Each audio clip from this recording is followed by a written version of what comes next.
और उन्होंने इंग्लिश में फर्राटेदार ऐसा कुछ बोला, तो हमें तो कुछ पल्ले पड़ा नहीं। पता किया कि ये कौन है, तो कि आप जिसके कार्यक्रम में आए उनकी दादी है। हमने कहा हम कौन सी दुनिया में जी रहे हैं यार, इनकी दादी इंग्लिश बोलती है यार।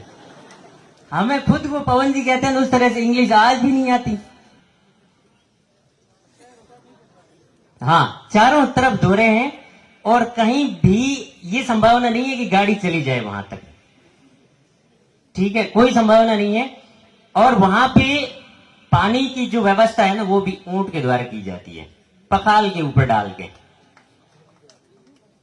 ठीक है। इन सबको पता है। पखाल के बारे में कितने लोगों को पता नहीं है, वो हाथ खड़ा करो। लिखता था, राइटिंग है वो मेरी आज भी बहुत शानदार, मैं मानता हूं इसको कि ये मैं बहुत भाग्यशाली हूं कि मेरी राइटिंग बहुत शानदार है। इंग्लिश में मेरे को कोई ऐसी राइटिंग अच्छी नहीं आती थी। आज कर्सिव लिखता हूं, जिस तरह से अंग्रेज लिखते हैं ऐसी कैसी अंग्रेजी मैं भी लिखता हूं। अब मैं ज्यादा तो इतना लंबा वक्त आपका नहीं जाया करूंगा, क्योंकि स्टोरी ऑलमोस्ट मेरी सबको पता है। ऐसा कोई है जिसको मेरे बारे में ज्यादा पता नहीं है? अच्छा, और भी है क्या? चलो ठीक है, सुना देते हैं। तो मैं ज्यादा वक्त नहीं बताऊंगा, जस्ट 5-7 मिनट में। स्टोरी इस तरह से है कि देखो, ये जो मैं स्टोरी सुना रहा हूं आप सबकी भी है, काफी लोगों की। यहां मैं कह सकता हूं कि 60% लोगों की मेरी स्टोरी और आपकी स्टोरी मैच करेगी, है ना। वो इस तरह से है कि मेरा घर आज भी एक गांव से बहुत दूर, लगभग टीलों के बीच 5 किलोमीटर दूर है। गांव से 5 किलोमीटर दूर धोरों के बीच में चारों तरफ धोरे हैं।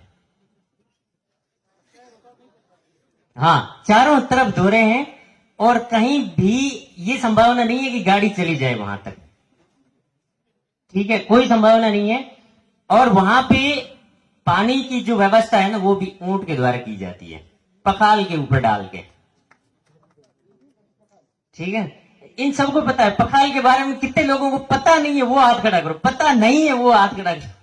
सबको पता है, क्योंकि इन्होंने, ये जो जनरेशन है ना सर, ये जनरेशन इनको पता रहेगा, लेकिन अब इनकी आने वाली जनरेशन को पता नहीं रहेगा कि पखाल क्या है ना। तो क्योंकि अब खत्म हो गई, है ही नहीं, कहीं मिलती ही नहीं है और कहीं उसका प्रचलन ही नहीं है, ठीक है। तो इससे पहले मैं एक किसी मेरे साथी ऑफिसर्स के वर्ड में कहूंगा, हम किसी कार्यक्रम में गए थे और हम खाना खा रहे थे, तो उनकी दादी आई, जो हमारे साथ ऑफिसर है उनकी दादी आई, और उन्होंने इंग्लिश में फर्राटेदार ऐसा कुछ बोला, तो हमें तो कुछ पल्ले पड़ा नहीं। पता किया कि ये कौन है, तो कि आप जिसके कार्यक्रम में आए उनकी दादी है। हमने कहा हम कौन सी दुनिया में जी रहे हैं यार, इनकी दादी इंग्लिश बोलती है यार। हमें खुद को पवन जी कहते हैं, उस तरह से इंग्लिश आज भी नहीं आती। गजब। तो स्टोरी यूं है कि परिस्थिति में ज्योग्राफिकल पूरी तरह बता दूं, जिस तरह से आंसर में लिखते हैं ना, टॉप मतलब किस तरह से आंसर राइटिंग करते हैं उस टाइम लिखते हैं, तो ये तो ज्योग्राफिकल अवस्थिति है कि मेरा घर कहां स्थित है। दूसरी बात कि जब मैंने 10th की तब भी मुझे पता नहीं था कि मेरे को करना क्या है। स्कूल आते थे, हाजिरी चढ़ाते थे कि हाजिरी हो गई, ठीक है। अब पहले तो ये था, पीटीआई जी आने से पहले तो ये था कि बस्ता उठाएंगे, सीधा बाउंड्री बाहर होते हुए सीधा घर, ये काम करते। और बीच में रमता सीकुड़ी, 4 बजते ही पास ठेठ डोनी स्कूल आके पढ़ना है टाबर।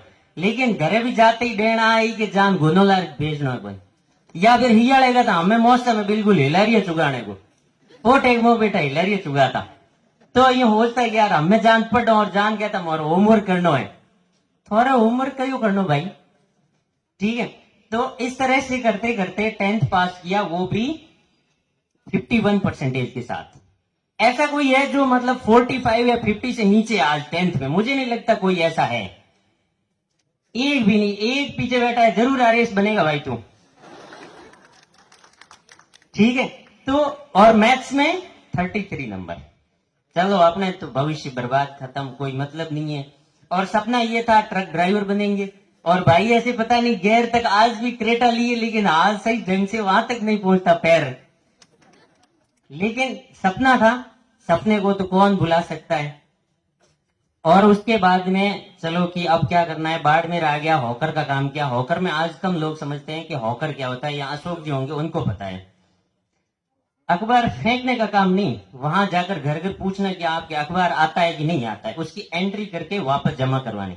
और लिखने का बड़ा शौकीन था मैं, बहुत शानदार लिखता था। राइटिंग है वो मेरी आज भी बहुत शानदार, मैं मानता हूं इसको कि ये मैं बहुत भाग्यशाली हूं कि मेरी राइटिंग बहुत शानदार है। इंग्लिश में मेरे को कोई ऐसी राइटिंग अच्छी नहीं आती थी। आज कर्सिव लिखता हूं, जिस तरह से अंग्रेज लिखते हैं ऐसी जैसी अंग्रेजी मैं भी लिखता हूं। ये सब हुआ प्रयास से। ए लिखते थे, ए लिखना सही ढंग से आता नहीं, पहले ऐसे बनाते फिर ऐसे बनाते थे, वो पूंछ ऊंचे नीचे ही रहता था, पता नहीं उसका समझ में आया नहीं, लेकिन अब इंग्लिश बढ़िया तरीके से लिख पाता हूं। तो यहां हुआ, यहां होने के बाद में, बाड़मेर आने के बाद में यहां समस्या हुई, ये हुई कि किडनैपिंग के लिए कुछ लोग मेरे पीछे पड़ गए और मैं यहां से वापस भाग के गांव चला गया कि यार गांव जाना पड़ेगा, अब तो कोई किडनैप कर लेगा, क्योंकि इतने ही थे छोटे से। और दूसरी बात, आसमानी खमेड़ो नीचे बा दूधूड़ी पैंट के बेटो जरूरी गांव आयो इन अब ले जा सको। और जूत पैर लिया कि नहीं, लंबा लंबा एक छोरा रहता पोंगा, बे अपने पूरे ही नहीं पड़े, आगे लारे धूड़ गात भरी। तो ये होने के बाद में वापस चला गया और वहां से अब घर तो कौन बैठे। आप में से भी ये सोच लो कि जिनके घर पे काम है ना, वो घर पे कोई नहीं रुकना चाहता कि यार बाहर जाएंगे, यार कुछ न कुछ बाहर, भले ही कितने टफ काम हो, गाड़ियां देखेंगे, लोगों से मिलेंगे, कौन क्या कर रहा है, बिल्डिंग्स देखेंगे, ऐसा काम हुआ करता था पहले। और दूसरी आदत होती थी कुछ न कुछ पढ़ते रहना, बिना मतलब का पढ़ना, कुछ भी कोर्स वाली किताबें अच्छी नहीं लगती थी, दूसरी कहीं से अखबार लेके आ जाओ वो पढ़ लो, या फिर हमारे और पड़ोसी के ऐसे घर वालों की लड़ाई होती रहती थी, तो वहां से अखबार उड़ के आ जाता था कहीं न कहीं, अन्नो में न उड़ रहता, मैं पढ़ लेता कि आज कहीं न कहीं हो। और दूसरा साथी था, वो सबसे बढ़िया था, वो मेरा था फिलिप्स का रेडियो, कि क्या चल रहा है क्या नहीं चल रहा है, रशिया, इंडिया, अफगानिस्तान, मध्य एशिया, ये सब पता था, टिप्स ऑन टिप्स, कि कुछ भी पूछ लो बता देते थे कि आज स्ट्रेटेजी क्या हो रही है। और अनपढ़ बच्चे होते हैं ना, उस तरह से हम भी, जैसे आप भी कभी कभी इंस्टा पे देखते होंगे, कोई भी बात करता है उसके बाद में इंग्लिश के वर्ड्स सेट करके मेम्स बना के भेजते हैं कि ये गांव की महिला है, वो अमेरिका और रशिया के बीच में क्या बात हो रही है उसके बारे में बता रहे हैं, ऐसे हम भी करते थे। ऐसे करते करते 11th वाला सेट करना था कि अब पढ़ना है कि नहीं पढ़ना है, भर्ती कर दिया। सवाऊ पदम सिंह आप जानते होंगे, आधे से ज्यादा जानते हैं, कि स्टाफ नहीं था, एक स्टाफ में थे वो भी 8वीं स्कूल के मार साहब थे, और व्यवस्था ये थी स्कूल जाओ वापस आ जाओ, हाजिरी हो गई बस ठीक। ये कमी स्कूल की नहीं थी, ये कमी थी कि वहां स्टाफ नहीं था, प्रॉपर वे नहीं था पढ़ाने का, और प्रिंसिपल नहीं थे, तो हम वहां आ जाते वापस, क्रिकेट खेलते और घर आ जाते। और